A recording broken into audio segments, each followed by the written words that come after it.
बीडची परिस्थिती तुम्हाला माहितीच आहे, दुष्काळ, शेतकरी आत्महत्या आणि एकंदरीत निराशेचं वातावरण.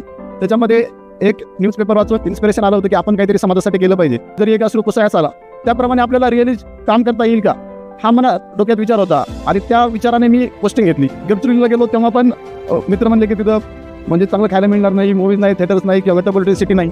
पण हे कोणतंच कंपल्शन मी माझ्या अंगाला लागून घेतलं नव्हतं की मी या कोणत्याच गोष्टीने बांधलं गेलेलं नाही. चाणक्याचा जो उद्देश आहे की फक्त नोकरी मिळवायची नाही तर देश सेवा करायची, तर हे एकदम कोरमध्ये जाऊन समजावून घेतलं तर ते फार तुम्हाला लाईफ लॉंग ते तुम्हाला एनर्जी देणारी गोष्ट आहे. बऱ्याच जण आपण परिस्थितीचा भाव करतो की ग्रामीण भागातून आलो आहे किंवा गरीब परिस्थिती आहे, ज्याला खायला डिसेंट खायला आणि राहायला आहे, तो प्रत्येक जण UPSC आणि MPSC क्रॅक करू शकतो.